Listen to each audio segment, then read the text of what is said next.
Hey, Emma. How's it going? Oh, hey, Alex. I'm doing pretty well, thanks. Just had my coffee, so I'm ready to go. How about you? Yeah, same here. I actually needed that coffee today. I stayed up too late watching a series last night. Again? What were you watching this time? Just some detective show. You know me. I can't stop once I start. But anyway, we should probably get to today's topic before I fall asleep here. Good idea. So, what are we talking about today? Well, today we're going to talk about something really important and kind of funny too. We're discussing the biggest mistakes people make when they're learning English. Oh, this is gonna be good. I've made so many mistakes myself. Right? Me too. When I was learning French, I made every mistake in the book, so I think this will be really helpful for our listeners. Definitely. And you know what? Making mistakes is totally normal. That's actually going to be one of our points today. Exactly. So we've got 5 big mistakes to talk about.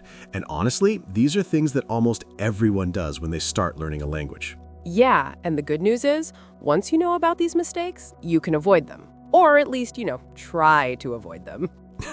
Try being the important word there. Okay, should we jump in? Let's do it. All right. So mistake number 1 is a huge one. It's when people only study grammar rules and never actually practice speaking or listening. Oh my gosh, yes. I see this all the time. People come up to me and they say, I know all the grammar rules, but I can't have a conversation. Exactly. It's like, imagine you're learning to swim, right? And you read every book about swimming. You know all the theory, how to move your arms, how to kick your legs, how to breathe properly. But you never get in the water. Right. So when someone throws you in the pool, what happens? You sink. That's such a good comparison. Grammar is important, don't get me wrong, but it's not everything. Not at all. I mean, think about it. Did you study grammar rules when you were a baby, learning your first language? No way. I just listened to people talking and tried to copy them. I probably sounded ridiculous. We all did, but that's how it works. You need to hear the language, use the language, make mistakes with the language. Yeah, and here's the thing. Grammar is helpful, but it should support your speaking and listening, not replace it. You know what I mean? Totally. It's like grammar is the skeleton, but you need the muscles and skin too. You need real conversation practice. I love that. So what should people do instead? Well, study some grammar, sure, but spend most of your time listening to podcasts, watching shows, having conversations, even if they're not perfect. Even if they're definitely not perfect. Exactly. Balance is key. Maybe spend 20% of your time on grammar rules and 80% on actually using English. That sounds about right.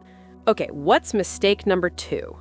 Mistake number 2 is trying to translate everything word for word from your native language. Oh no, this one is so common, and it causes so many problems. It really does. So, Emma, you were learning Spanish, right? Yeah, I still am. I love Spanish.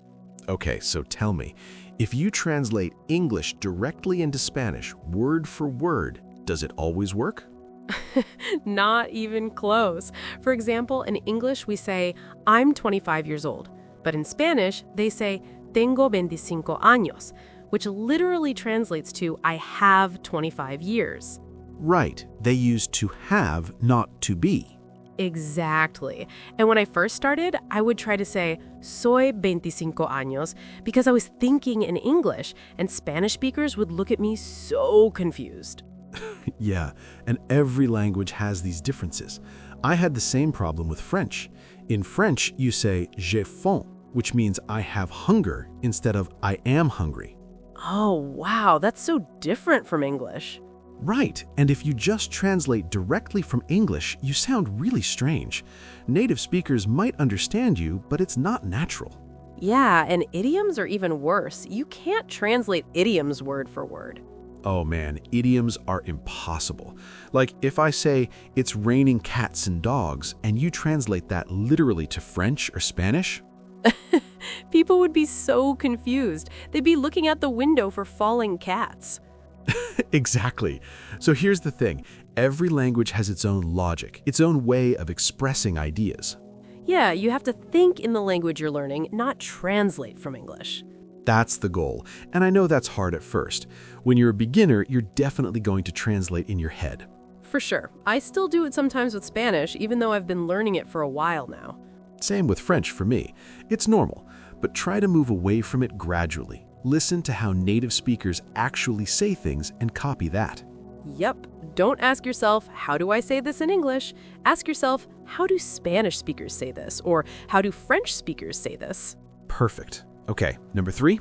All right, mistake number 3, and this is a big one for me.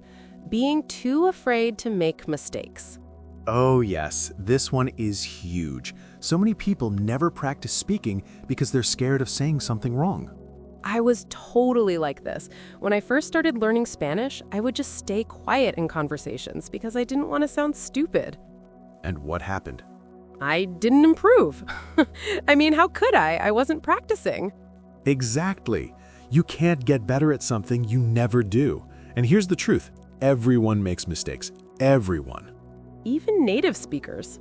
Oh, absolutely. I make mistakes in English all the time, and it's my first language. Right. So if native speakers make mistakes, why should learners expect to be perfect? They shouldn't. And you know what? When you make a mistake, usually nothing bad happens. Most people are really nice about it. They might correct you politely, or they might not even notice. Yeah, and even if they notice, so what? You're learning. That's completely normal. I remember this one time, I was trying to speak Spanish with my friend's family, and I accidentally mixed up 2 words. I meant to say I'm embarrassed, but I used the wrong word and basically said I'm pregnant. Oh no. Everyone looked so confused, but you know what? We all laughed about it, they corrected me nicely, and now I'll never forget the difference between embarazada and avergonzada.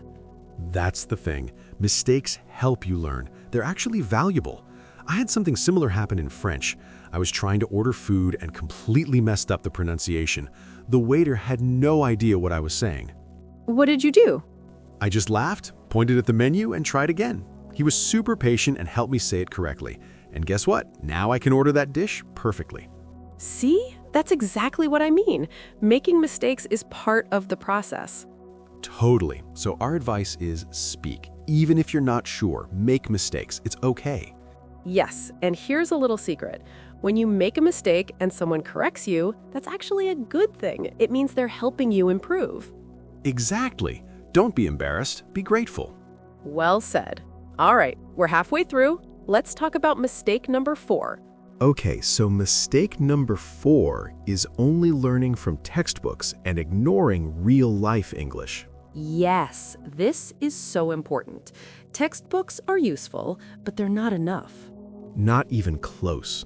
I mean, textbooks teach you formal, correct English, but real people don't always talk like textbooks. Not at all. Real conversation is messy. People use slang, they use idioms, they talk fast, they interrupt each other. They say gonna instead of going to, and wanna instead of want to. Right. And if you only study textbooks, you're going to be so confused when you hear real English. I remember when I first went to England, I was shocked. People were using words and expressions I'd never seen in any textbook. Like what? Oh, like cheeky, knackered, mate, stuff like that. And everyone was speaking so fast. Yeah, real life is different from the classroom. So here's what we recommend. Use textbooks for grammar and vocabulary basics. That's fine. But also watch movies, watch TV shows, listen to podcasts. Like this one. Exactly. Listen to podcasts like this one.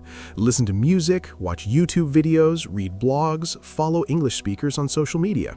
Yeah, expose yourself to real, authentic English, the kind that people actually use every day. And you know what's great about this? It's more fun than textbooks. So much more fun. You're learning, but you're also entertained. Right. You can learn English by watching a comedy show or listening to your favorite music. That doesn't feel like studying. Nope, it feels like relaxing, but you're still learning.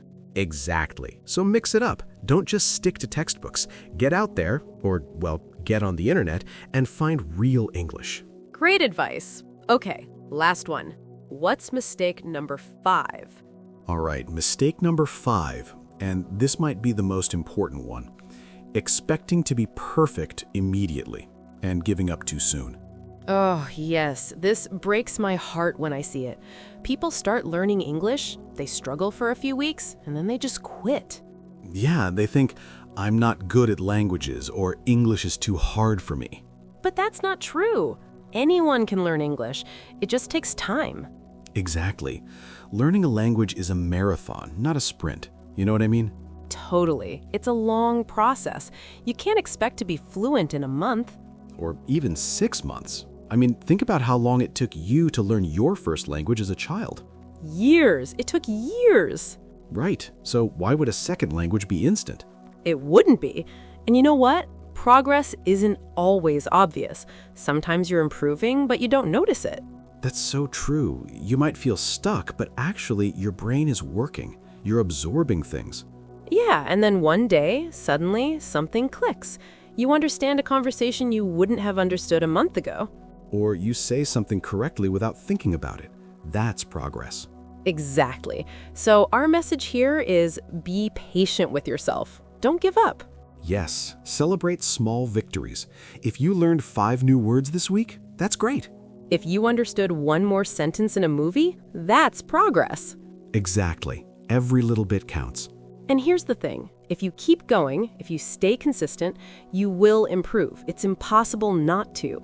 That's right. Just don't expect it to happen overnight. Nope. Give yourself time. Give yourself permission to be a beginner. I love that. Permission to be a beginner. That's perfect. Okay, so we've covered a lot today. Should we do a quick recap? Yeah, let's go through the 5 mistakes one more time. All right, so mistake number 1, only studying grammar rules and never practicing real conversation. Mistake number 2, trying to translate everything word for word from your native language. Number 3, being too afraid to make mistakes and not practicing speaking. Number 4, only learning from textbooks and ignoring real-life English. And number 5, expecting to be perfect too soon and giving up. There we go, 5 big mistakes to avoid. And if you're making some of these mistakes right now, don't worry. Now you know and you can change your approach. Exactly. Learning's all about adjusting and improving. So true. And remember, everyone makes these mistakes at some point, even us. Oh yeah, definitely. We're all learners in some way. All right, Alex, I think that's our time for today. This was fun. It really was. And to everyone listening, keep practicing, don't give up, and we'll see you in the next episode. Yes, next time we'll be talking about... Actually, what are we talking about next time? We'll figure it out. It'll be a surprise. Sounds good. Okay, everyone, thanks for listening to the Fluent English podcast. Keep learning, keep making mistakes, and most importantly, have fun with it. Bye, everyone. See you next time.